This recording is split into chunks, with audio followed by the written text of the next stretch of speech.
I'm Jim Collison and live from the Gallup studios here in Omaha, Nebraska. This is Gallup's Theme Thursday, Season 4, recorded on November 8th, 2018.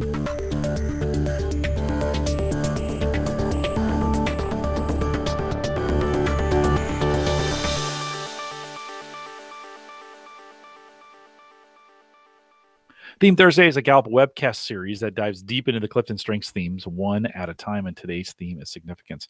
If you have questions, comments, or contributions, and Adam Hickman, that's for you. You can get those or jump into our live chat room right below the main video. He always makes fun of me because I do this motion every single video.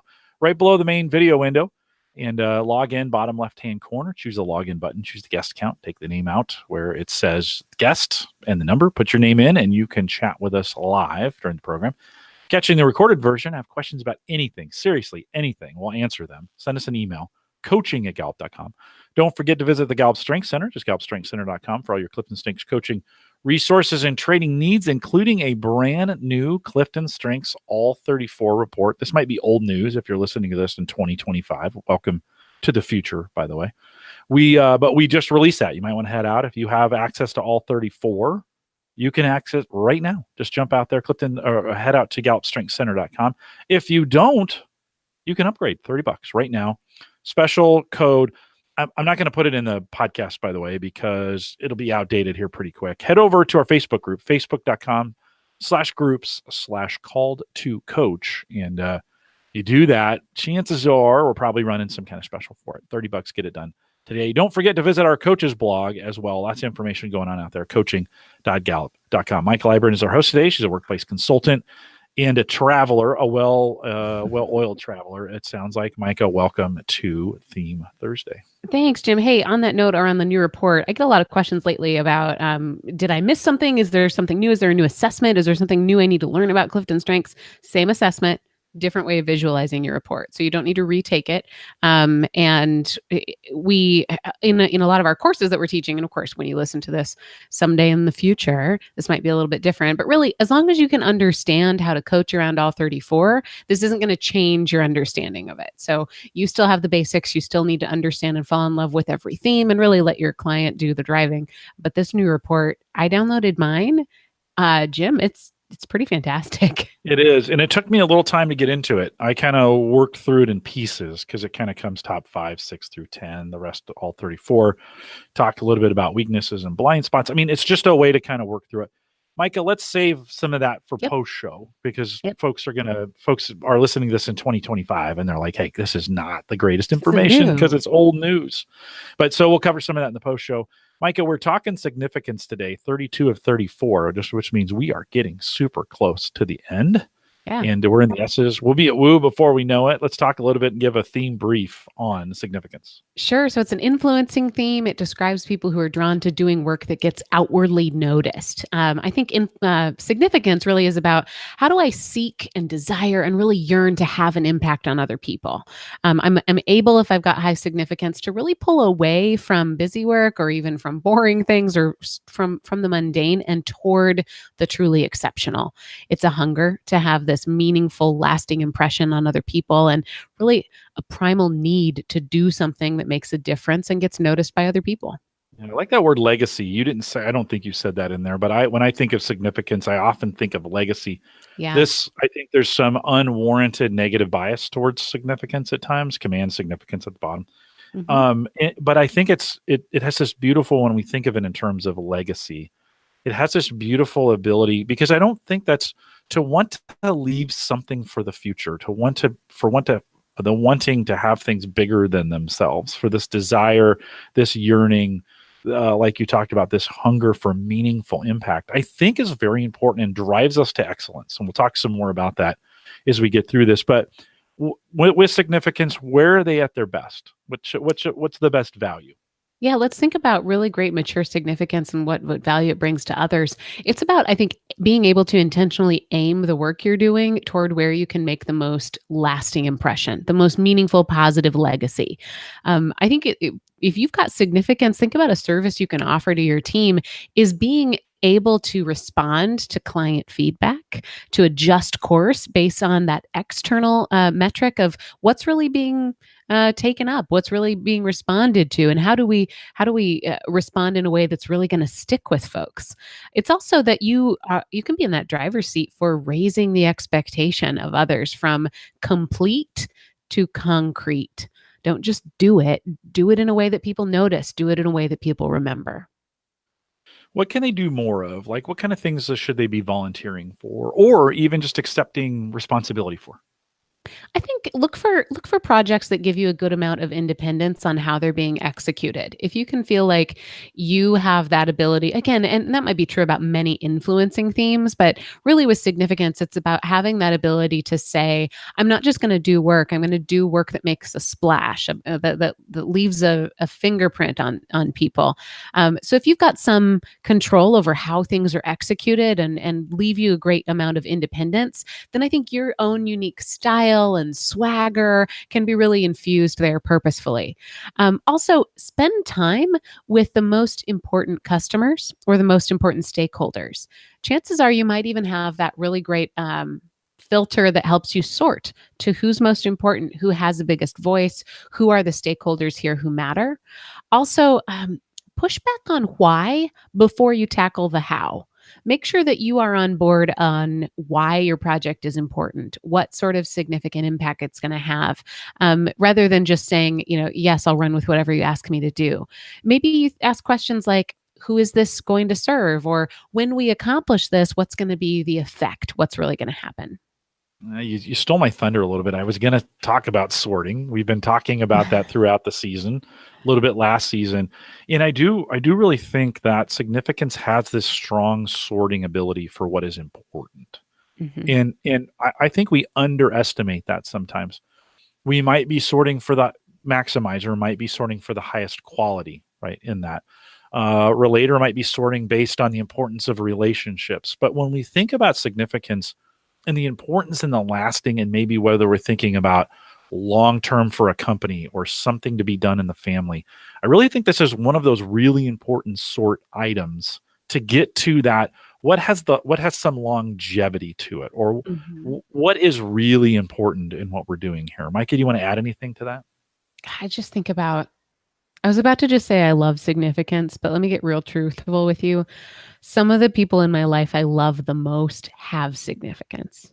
So whether or not that's a mutually exclusive thing, I don't really know. It's for my therapist to figure out. But I think about two people come to mind for me of people who I'm very close to who lead with significance. And what I love about their ability to sort is they don't let me do things that aren't my best, but they also it's not like maximizer where you're saying, hey Micah, here's your strength, make it better. I think what they do is they can say, hey Micah, here's your strength, and here's where you're going to have a lasting impact on your community, or here's why you need to be at your best. It's because your kids are looking toward you. It's that external awareness of a spotlight, and I think that how they conduct themselves, I'm thinking about two specific people I know with significance. It is, we've talked about this in previous episodes, it's that awareness that somebody always sees you, right? You're always on stage, you're comfortable being seen, and you know that because of that your words have meaning, your actions have meaning, and you really sort to what you believe is going to have the biggest value for other people. I don't know how, when you understand it that way, you could continue perhaps to have a negative impact of significance, or idea around significance. If you see it from that values legacy standpoint, understanding you have a finite amount of time or a finite amount of resources in order to make an impression on this world, people with high significance want it to be the best impression possible. I really do. I want to encourage you, coaches, non-coaches, strengths enthusiasts, strengths champions, whatever you want to call yourselves. Don't let this one be one of those feedback session destroyers where it begins, or even in group settings without the person with significance, where this becomes a problem. I see this tons in the group settings that I have, and we really, Micah, you and I have really been spending a lot of time this season, really figuring what is the best, and this one has such great things to it. So get past it. When we think about environments that best support this talent, what are those? What should they be asking for? I think you're going to be great if you have some say in what success looks like. You can probably elevate what people think of when they think about success. You might be able to really see and hold in your brain two things at once. You can see where we are now and where we could be more effective or more influential. So I think you can help bridge that gap, help raise the expectations of yourself, of as well as raising the expectations of your team. So throw your hat in the ring when people are talking about what our goals should be, and be able to have that voice for not just what does this look like when it's completed, but here's what we're going to celebrate, what we're going to look forward to, and the difference we're going to make. What can we worry less about? What kind of things are they not? Maybe this is where I'm going to talk about why this might have a negative bias to it. If you have high significance, you should probably worry less about being solely motivated from within. Being independently or inwardly driven, unless you have other themes, probably isn't you.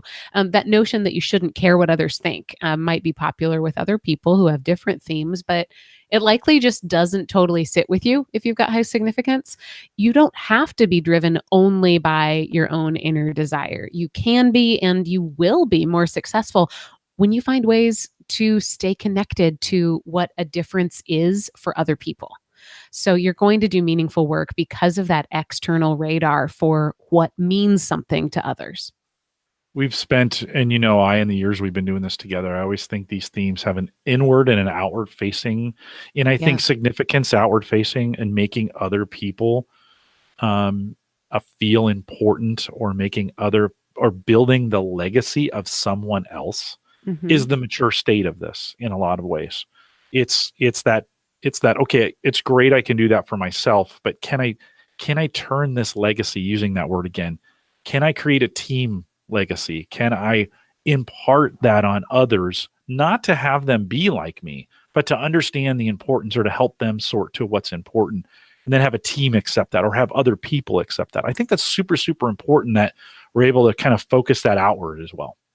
Yeah, I think that there's admitting with significance, that outward focus. Another way to look at that is to say, I'm going to do work that I'm willing to put my ego behind. Sometimes we only see one aspect of these themes. We tend to squish them into a one-dimensional thing. And I think sometimes the one aspect that people get hung up on with significance is that desire to be recognized, or that desire to be seen. I tend to think, yeah, that's true. That's there. I also tend to think it's a little bit symptomatic of this bigger desire, which is to do something that people recognize, right?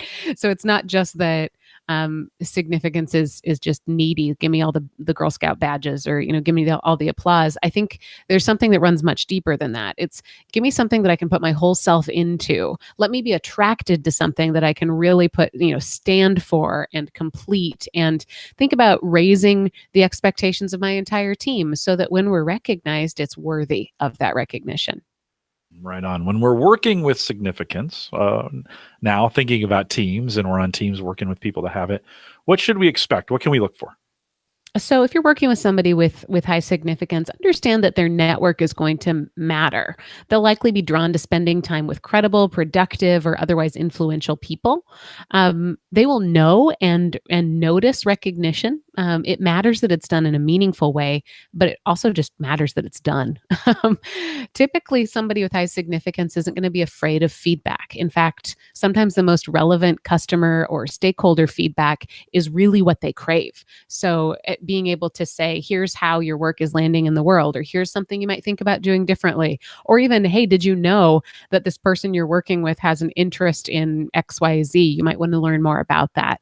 That real, again, it's an external piece. It's admitting that you're out there, you're with the people. Yeah, you might be comfortable in the spotlight, but you're not removed from those people who you're serving. So provide them with that feedback if at all possible. When we're working with those with significance, and recognition is important, I think it's the glue that holds teams together oftentimes. How do we recognize those with significance? Talk about the impact that their work has had on others. I think I've probably said that several different ways for a lot of these influencing themes, but think about maybe even quantifying it. Can you count how many customers have been influenced by this person? Can you count, if you're a teacher, can you count how many students they've improved the lives of? And I think when you recognize someone with significance, you are affirming their execution on their desire. Talk about the life cycle perhaps that they've had on a project. How were they attracted to this activity? How did they persevere when things were difficult? What did they accomplish? And what did it do for them? And what did it do for others? Don't assume that they always need public recognition. That's probably a general statement. Don't assume that anyone needs any certain form of recognition. But I think also know that there is an important element of public and publicity and external awareness in these people. So I think you might consider, how do you expand the recognition beyond that one person? Maybe that's by including their family, presenting something on an important stage, or maybe even just a really well done social media shout out. How do you acknowledge perhaps there's probably that desire for their recognition to be shared by others? Maika, it's like you read the chat room's mind. Maybe you were reading as you were talking. I actually wasn't. I normally am. I'm not today. The notes were perfect as we're going along.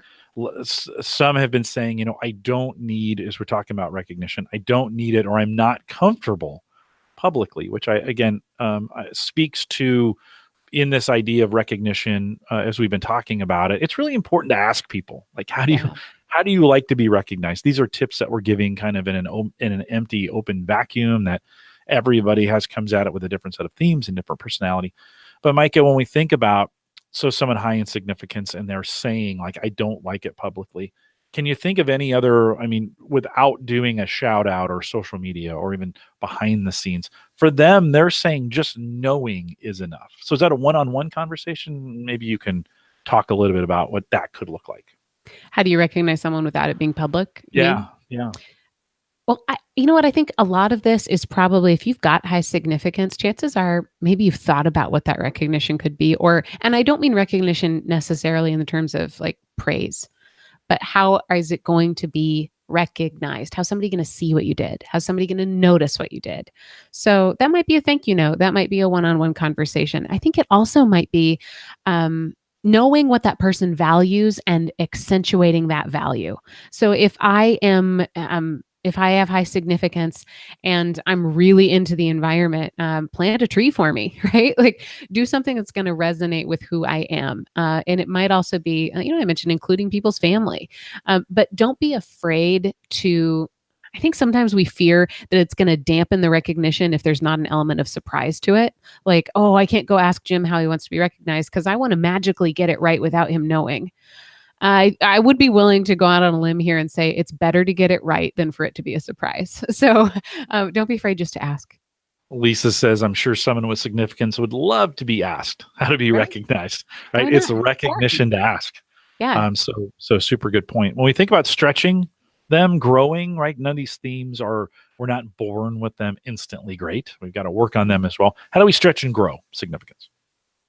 Trust their intuition is the best way for them to find and name what they value. So trust that they are going to be led from themselves toward what the most meaningful work is. But then you can help them by aligning them to be the answer to filling in whatever questions come up there. So you might think about saying, where is it that you think you can make the biggest difference? And really helping them sort of set the compass, but then also back that up by helping them say, you are the one to do this, or, this was made for you. This is exactly why you're here. And this was made for you and your mission. And you are going to be the person to fulfill this sort of need that you're noticing. So I think the long and short of that is help them tap into what they're noticing as being their best opportunity to make a difference, and push them into it, help them understand that they're the person to do it. And how do we partner? What's the best way to support them? So the best advice I think I've ever gotten in my life was some marriage advice right when I got engaged. When you think about how to partner with anybody, but especially with significance, promote them for what they do well. Every time you help them see the impact that they are having, you're adding some glue to your partnership.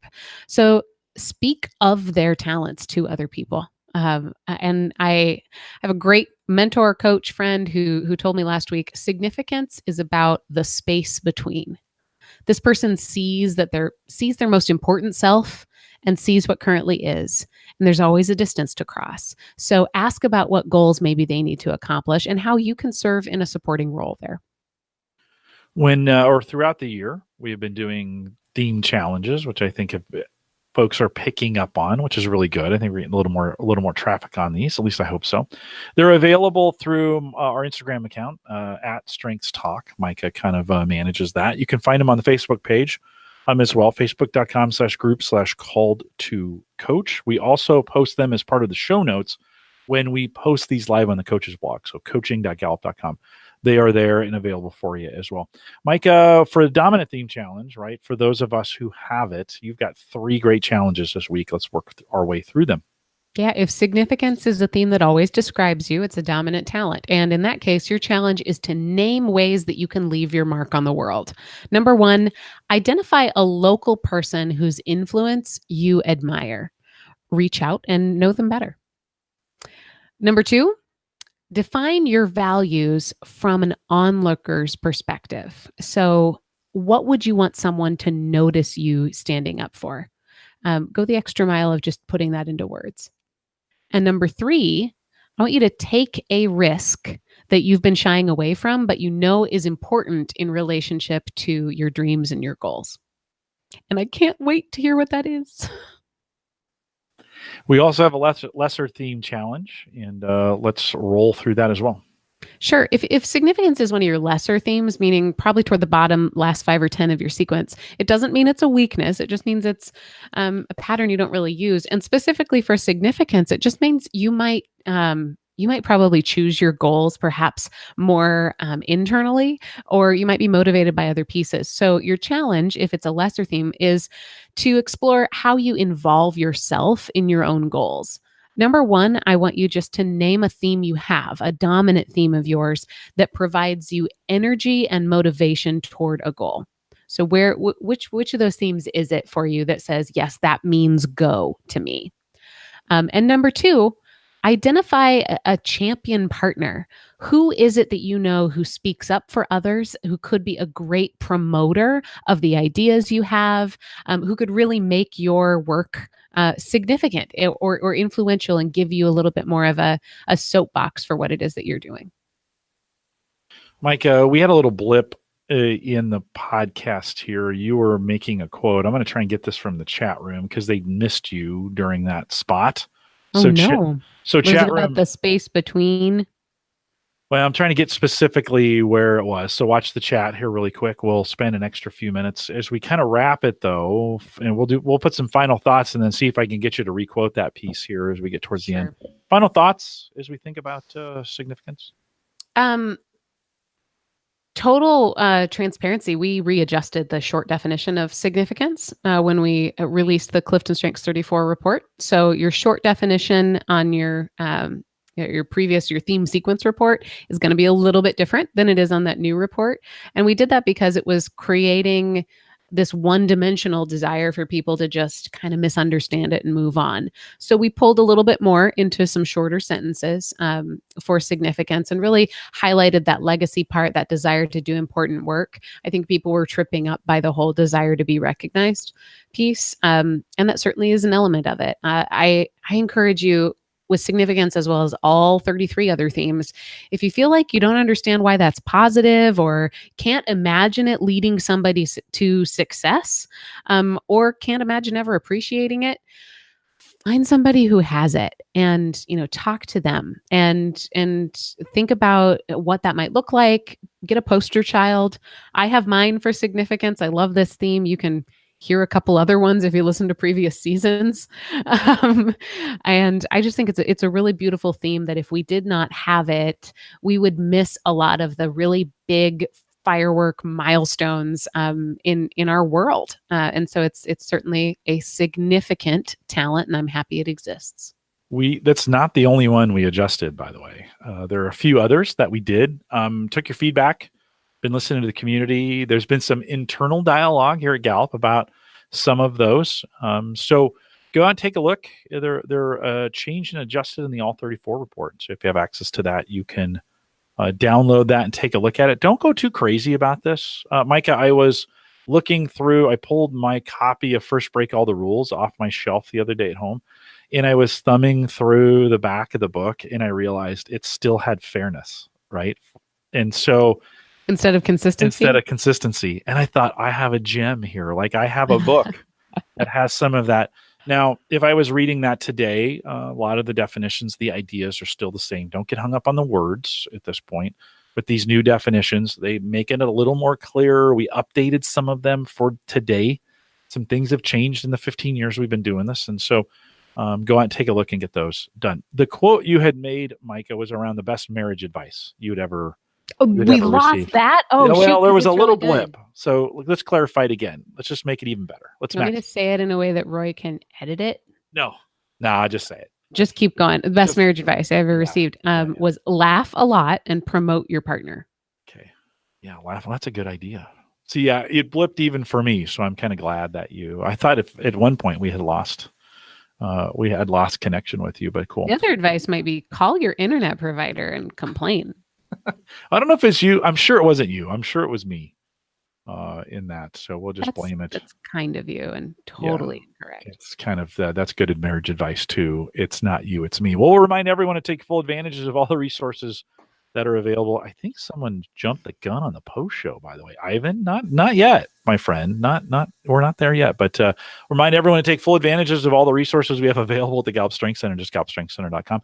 Send us your questions or comments if you'd like to be a guest blogger. We are taking some of those. We're starting to catch up on those, Mike, and I have a plan to catch up on them through December and in January of 2018, 2019. And so if you're interested, we're looking for 400 to 600 original content, something that you've written, strengths related. You can send it to us in an email, coaching@gallup.com, put guest blogger in the subject line, or send to Maika. That works as well. She reviews all those. We can't take them all, and we can't use them all, but we'd love to consider yours as well. You can catch the recorded audio and video of this program as well as all the past ones. They're over on our coaches blog. Just head over to coaching.gallup.com. If you don't have that site bookmarked, you're making a huge mistake. Lots of resources that are available for you. All the most recent thinking and content is posted, and Maika does great work on that, all on the coaches blog. So if you like Maika, you're going to like the coaches blog. I'm just saying, that's a good quote, I think. If you like Maika, you're going to like the coaches blog. You're still going to like the coaches blogs. There's a lot more stuff. That's right. There's some great stuff there as well. If you're interested in becoming a Gallup certified strengths coach, or actually see a list of all the courses we have available, we're constantly updating them. By the way, 2019, we've got some dynamite courses. So you've been through the ASC, you've been through advanced coaching, and you're like, what's next? Well, it's out there. Good stuff. We got some great stuff coming up. Courses.gallup.com, and look in the coaches section. Just look around a little bit. There may be some courses for some people you're coaching, leaders, managers, team leads, some of those kinds of things. And don't forget about engagement. Like, the strengths really is a tool to help organizations improve their engagement. And when we improve engagement, we know it makes a difference in the organization. So don't forget about those. We have some champions courses out there. It's available as well. They're all listed, courses.gallup.com. And if you have any questions, there's some contact information right there on the page, and you can get a hold of us as well. If you want to see all the future updates of all the podcasts that are coming here, all the webcasts that we're doing, gallup.eventbrite.com will get you there as well. Then one more mention of the Facebook page, facebook.com/groups/called to coach gets you in. I want to thank you for coming out today. Now we're going into the post show. With that, we'll say goodbye, everybody.